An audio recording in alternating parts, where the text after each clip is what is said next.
مرحبا، فاز مونتاليست معاكم. في الفيديو متاع اليوم شريكم فازة ياسر حلوة. في الفازة متاع اليوم باش نستعملوا باكو كارتة هذا. بخلاف الكارتة عندنا كما تنجموا تشوفوا لهنا صندوق أكحل فارغ ما فيه حد شيء. الصندوق هذا باش نجيو نحطوا فيه الكارتة متاعنا كيما هكا ونسكروا عليها.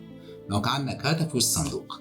بخلاف الصندوق والكارتة هذا باش نستعمل طرف الحديد هذا اللي هو مذب شوية باش نحاول ننقب به الكارتة. دونك تنجموا تشوفوا معايا اللي انا باش نعمل هكا باش ندخلها حتى يكشي الكارتة نقسموها في 2. تنجموا تثبتوا اللي بالحق راهي الكارت نقسموها في 2.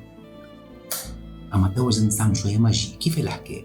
كي نرجعوا الكوارت كيما هكا ونعملوا بتي تلفزيون من فوق شويه بشويه نبداو نحكي في هذايا ان سيرتان مامون الحديده باش تتنحى. اما زعما الكوارت يرجعوا صحاح ولاصقين بعضهم نشوفوا مع بعضنا.